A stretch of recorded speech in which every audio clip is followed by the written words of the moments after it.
ఈ వైన్ షాపులను కూడా రావడం జరిగింది. ఇప్పుడు తెలుస్తుంది నాకు, ఎందుకంటే నా పక్కన కూర్చొని నా ఇంట్లో వీడియో తీశారు కాబట్టి. అయితే నేను వాళ్ళతో మాట్లాడే సందర్భంలో మరి ఎవరు తీసిండో నాకు తెలియదు. నేను వాళ్ళు వస్తే నా ఇంట్లో వాళ్ళకు ఛాయ్ ఇచ్చి మంచినీళ్ళు ఇచ్చి మరే చేసి నా దగ్గర కూర్చొని పెట్టుకున్నాను. ఏ ఎమ్మెల్యే కూడా కూర్చొని పెట్టుకోడు. నా దగ్గర కూర్చొని పెట్టుకుంటే నేను ఛాయ్ ఇస్తే నా ఛాయల్ని ఇసం పోసిరు, వాళ్ళని ఛాయ్ ఆగిపోయారు. ఇది తీన్మార్ మాలిగాడు చేసిన లెక్క. ఇది వాని మనసులు ఇవాళ ఒక మందుల సామెలంటోడు నికారసన ఉద్యమకారుణ్ణి ఇవాళ తుంగతుర్తి ప్రజలు నన్ను దీవించి ఈ విధంగా గెలిపించారు. నన్ను డ్యామేజ్ చేయడానికి, నా మీద బ్లాక్మెయిల్ చేసి నాతో డబ్బులు తీసుకోవడానికి టీఆర్ఎస్తో కుమ్మక్కై నేను లిక్కర్ దందా చేసినా, లేక మూల దందా చేసినా, ఏం దందా చేస్తా నేను? నా దందంతా ప్రజలతోనే, నా జీవితం ప్రజలతోనే బతికినాను నేను. అందుకోసమని నాతో డబ్బులు లేని నాడు జనము మొన్న ఎన్నికల్లో నాకు సందాలు ఇచ్చి గెలిపించుకున్న ప్రజలు. అటువంటి చిల్లర దందాలు నేను చేయను. కానీ చిల్లరేషాలు వేసి ఇవాళ ఎవడైతే నా మీద వీడియో తీసుండో వాడు పోయి ఇవాళ తీర్మానం మళ్ళీ స్టూడియోలో కూర్చున్నాను. మరి అతను చేయించినాడు అనుకోవాలా, ఎవరు చేయించినాడు అనుకోవాలా నేను? అందుకోసం దీన్ని చట్టపరంగా ఇవాళ ఒక దళితుడు, ఒక మాదిగ వ్యక్తి రాష్ట్ర ప్రభుత్వంలో ఉండడం ఇష్టం లేదా? బీసీలు అంటారు, ఎస్సీలు అంటారు, ఎస్టీలు అంటారు, సామాజిక న్యాయం. ఎక్కడ పోయినా సామాజిక న్యాయం ఇదేనా? బ్లాక్ మెయిల్ రాజకీయాలా సామాజిక న్యాయం ఇదేనా? ఇది కాదు కదా. సమాజం ఏమనుకోవాలి? దమ్ముంటే తుంగతుర్తి గడ్డ మీదకి రా, తుంగతుర్తి గడ్డ మీదకి వచ్చి ఇవాళ నేను చేసింది నాకు చెప్పాలి.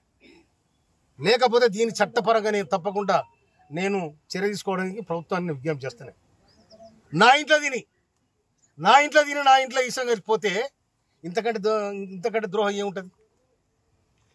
వాటిని నాకు ఫోన్ చేసి ఇంకా నీ వీడియోలు ఉన్నాయంటే, వీడియోలు అన్ని మంచి నూక్కోరా, నువ్వు అన్ని మంచి నూక్కో, ఏడు నువ్వు నూక్కో కొడక. మళ్ళా కనుక ఇది వస్తే తొక్కి నేను కథరే దొక్కబో చూసుకో. నేను మందుల సాబరెడ్డి ఏమనుకున్నారు మీరు?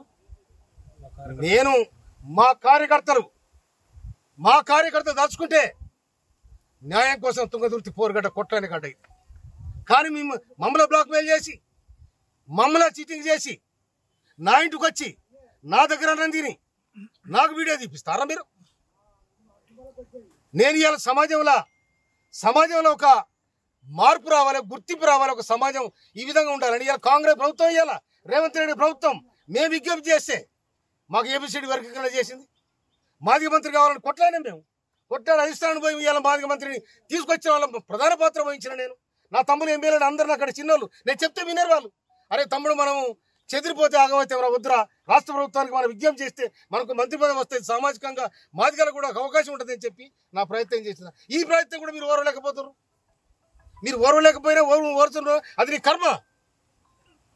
కానీ ఇవాళ సమాజంలో చెప్పే మాటలు ఒకటి, చేసేది ఒకటి, చీటింగ్ దందాలు, మాఫియా గ్యాంగులు ఏమంటారంటారు, నా దగ్గర చూపెడతారా?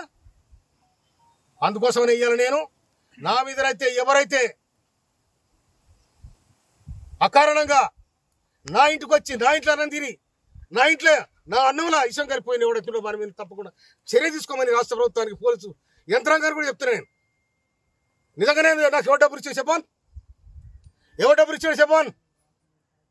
వాళ్ళు వస్తే తప్పకుండా అన్ని వ్యవహారాలు మాట్లాడతాం. ఒక మనిషి ఇంటికి వచ్చినప్పుడు ఉత్త వచ్చి కూర్చున్నా కూడా ఏం జరుగుతుంది, తుంగతుర్తి ఏం జరుగుతుంది, రాష్ట్రం ఏం జరుగుతుందని మాట్లాడతాం.